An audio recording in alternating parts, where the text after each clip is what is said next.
Եթե այս երկիրը գործեցուցին, ես իմ ասկանունը փոխելու եմ։ Կարո Քաղքեջյան, Սպիտակ Արջ, Խաչակիրներ ջոկատի հիմնադիր ու հրամանատար։ Միացյալ Նահանգների քաղաքացին Արցախում մարտնչում էր հանուն վերածնված անկախ Հայաստանի։ Կարո Քաղքեջյանը ծնվել էր 1962 թվականի մարտի 24-ին Հալեպում, խոշոր ձեռներեց Հայկ Քաղքեջյանի ընտանիքում։ Կարոյի պապենական տները մնացել էին Արևմտյան Հայաստանում, Մուշում ու Կիլիկիայում։ Քաղքեջյանների տոհմի գլխավորին Սահակին դեռ երիտասարդ տարիքում Ասլան առյուծ էին կոչել իր ուժի եւ խիզախության համար։ Ասլան պապը մինչև վերջին հնարավորությունը թուրքերից պաշտպանել էր Կիլիկիայում գտնվող իր տունը։ Նրա որդին Հայկը երազում էր վերադարձնել պապերի կորցրած հարազատ օջախը եւ դրոյի թիկնապահն էր եղել։ Կարոն փայլուն կրթություն ստացավ Գերմանիայում, ինժեների մասնագիտություն ձեռք բերելով, բայց իր մեջ մարտիկ էր դաստիարակում։ Նա հիանալի մարզված էր, գերազանց կրակում էր, ուսումնասիրել էր զենքի շատ տեսակներ եւ մարտավարություն։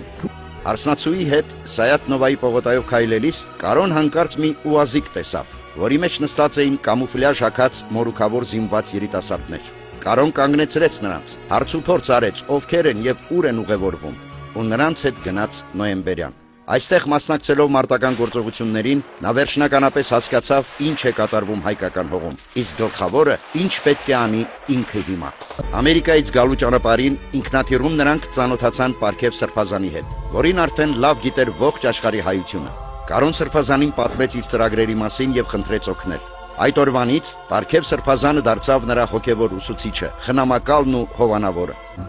Շատ անուններ ես առաջարկեցի, բայց Կարոն ասեց, արի, ասեց խաչագիրներ տնենք եւ ոչ թե որովհետեւ մենք իսլամի դեմ ենք, այլ բաբական է դարձ խաչագնտվող մարդիկ ենք։ Ջոկատի հավաքագրումը տեղի էր ունենում Երևանում։ Կարոն անձամբ էր ստուգում յուրաքանչյուր տեխնացուի։ Խաչակիրներ ջոկատը մեծ չէր, ընդամենը 2 տասնյակ մարդիկ, բայց այնպիսի ուժեղ տպավորություն թողեց, որ այն Ղարաբաղի պաշտպանության կոմիտեի հատուկ նշանակության ջոկատ դարձրին։ Ջոկատի կնքահայրը դարձավ Պարքև Սրբազանը, իսկ լավագույն ընկերն ու օգնականը Ամարասի Արթուրը։ Խաչակիրներն իրենց գոյության առաջին օրերից պարուրված էին գաղտնիության քողով ու լեգենդներով։ Ջոկատն իսկապես կատարում էր պաշտպանության կոմիտեի գաղտնի առաջադրանքները։ Չնայած 92-ի ամռանը ամենածանր օրերին Ադրբեջանը հարձակվում էր ամբողջ ճակատով, խաչակիրներն իրենք էին թշնամու վրա հարձակվում։ Խարվաճարի ազատագրումից շատ առաջ Կարոյի մարտիկները մի քանի հարված հասցրին այնտեղ տեղակայված զորքերին։ 92-ի աշնանը ջոկատը մարտնչում էր հակառակորդի թիկունքում,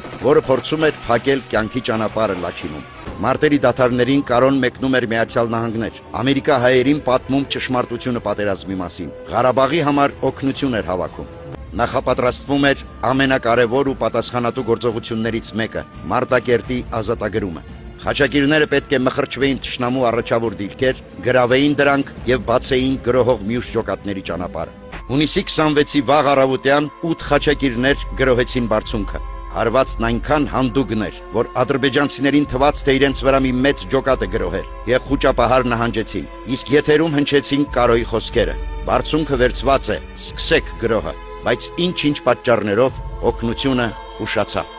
Կարոյին Սպիտակ Արջ էին անվանում նաեւ սպիտակ հագուստ սիրելու համար։ Սպիտակ էր զրահաբաճկոնը, որը Կարոն հագնում էր մարտում, բաց գույնի էր եւ պապի գլխաշորը։ Այդ նշաններով թշնամին նրան հետամուտ եղավ։ Սպիտակ Արջը լեգենդ դարձավ, գեղեցիկ ու իրական։ Նրանով պետք է հպարտանա յուրաքանչյուրը, ով իրեն հայ է համարում այս հողի վրա։ Hey!